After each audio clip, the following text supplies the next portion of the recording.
মাত্র 1 কাপ গুঁড়ো দুধ দিয়ে বানিয়ে নিতে পারবে এই রকম রসে ভরা গোলাপ জামুন। আর এটা খেতে এতটাই সুস্বাদু হয় যে দোকান থেকে আর কোনোদিন কিনে খেতে মন চাইবে না। তো এই রসালো মিনি গোলাপ জামুন গুলো বানানোর জন্য ফ্রাই প্যানের মধ্যে নিয়ে নিতে হবে একটা কাপের মাপ করে 1 কাপ গুঁড়ো দুধ। মানে এখানে 200 গ্রাম মতো গুঁড়ো দুধ আছে। তার মধ্যে সামান্য পরিমাণে মানে হাফ চামচ চিনি আর হাফ চামচ ঘি অ্যাড করে দিতে হবে। এবার হাফ কাপ দুধ অ্যাড করে দিতে হবে। আর এই দুধটা আগে থেকে জাল করা ঘন দুধ। এবার সমস্ত কিছু ভালো করে মিশিয়ে নিতে হবে। এই সময় চুলোটা কিন্তু অফ করা আছে।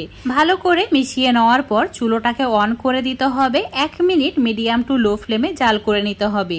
তারপর অ্যাড করে দিতে হবে 1 টেবিল চামচ সুজি। আর এখানে কাঁচা সুজি ব্যবহার করেছি। এবার একটু সময় নিয়ে অনবরত এভাবে নাড়াচাড়া করতে হবে যতক্ষণ না মিশ্রণটা ঘন হয়ে যাচ্ছে। তো এই কাজটি করতে মোটামুটি 5 মিনিট মতো সময় লেগেছে। 5 মিনিটের মধ্যে ঠিক এইরকম একটা ডোয়ের মতো রেডি হয়ে গেছে।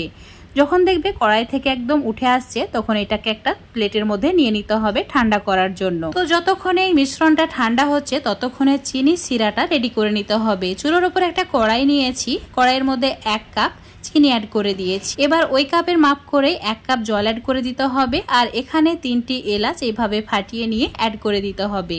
আর দিয়ে দিতে হবে সামান্য পরিমাণে গোলাপ জল। তো অবশ্যই গোলাপ জলটা দেবে।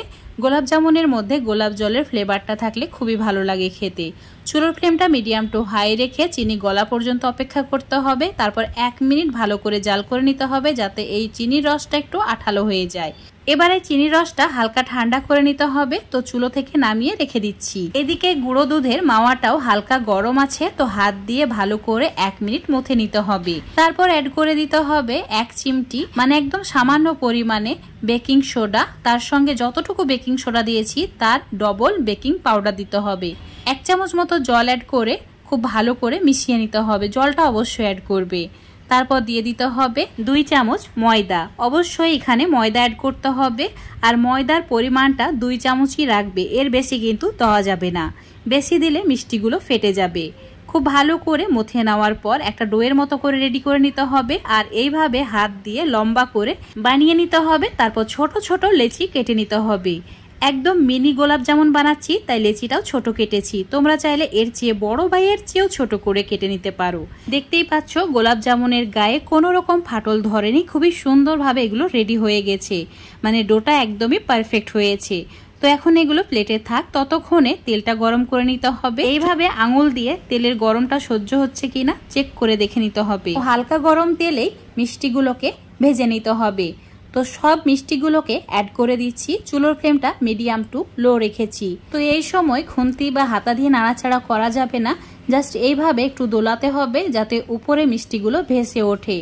যেই মিষ্টিগুলো উপরে ভেসে উঠবে চুলোর ফ্লেমটা মিডিয়ামে রেখে এইভাবে একটু নাড়াচাড়া করতে হবে অনবরত, যাতে মিষ্টিগুলোর সব দিক থেকে কালার একই আসে। তো দেখতেই পাচ্ছ একটু সময় পর তোমাদের দেখাচ্ছি খুব সুন্দর একটা কালার চলে এসেছে। নিজেদের পছন্দ মতো কালচে বা লালচে কালার করে নেবে। তারপর এগুলো তেল ঝরিয়ে তুলে নিতে হবে। আর যে চিনি সিরাটা করে রেখেছিলাম সেটা যদি খুবই ঠান্ডা হয়ে যায় হালকা একটু গরম করে নিতে হবে। তারপর চুলোটাকে অফ করে দেবে। তারপর ভেজে রাখা মিষ্টিগুলো অ্যাড করে দেবে। দেখবে খুব সুন্দরভাবে চিনি সিরাটা শোক করে নেবে। সব মিষ্টিগুলো চিনি শিরার মধ্যে অ্যাড করে দেওয়ার পর একটু নাড়াচাড়া করে মিশিয়ে নিতে হবে। তারপর ঢাকা দিয়ে 5 থেকে 6 ঘন্টা রেখে দিতে হবে। তাহলে একদম পারফেক্টভাবে গোলাপ জামুনটা রেডি হয়ে যাবে। যদি তোমরা পারো তাহলে সারা রাত্রিও রেখে দেবে। তোমাদের এখন 8 ঘন্টা পর দেখাচ্ছি। দেখতেই পাচ্ছ গোলাপ জামুনগুলো একদম রসে ডুবে টুইটম্বর হয়ে গেছে। সামান্য পরিমাণে পেস্তা বাদাম গ্রেট করে দিয়েছি। এটা দেখার সৌন্দর্যে তোমরা চাইলে না দিতেও পারো। দেখতে পাচ্ছ কতটা লোভনীয় হয়েছে। তো বন্ধুরা 1 কাপ গুঁড়ো দুধ দিয়ে অবশ্যই এই গোলাপ জামুনটা বানিয়ে খেয়ে দেখবে। খেতে এতটাই সুস্বাদু যে দোকান থেকে আর কিনে খেতে একদমই মন চাইবে না। আজকের এই গোলাপ জামুনের রেসিপিটা যদি তোমাদের ভালো লেগে থাকে অবশ্যই লাইক শেয়ার কমেন্ট করে দেবে। ফেসবুক পেজ থেকে দেখলে পেজটাকে ফলো করে নেবে। ইউটিউব থেকে দেখলে চ্যানেলটাকে সাবস্ক্রাইব করে রাখবে আরও এরকম রেসিপিগুলো পাওয়ার জন্য। দেখতে পাচ্ছ কতটা রসালো হয়েছে। মুখে দিলে একদম মিলিয়ে যায়। খেতে এতটাই সুস্বাদু যে যে খাবে সেই প্রশংসা করবে। তো বন্ধুরা ছোটোখাটো অনুষ্ঠান হলে নিজের হাতে এইভাবে বানিয়ে নেবে।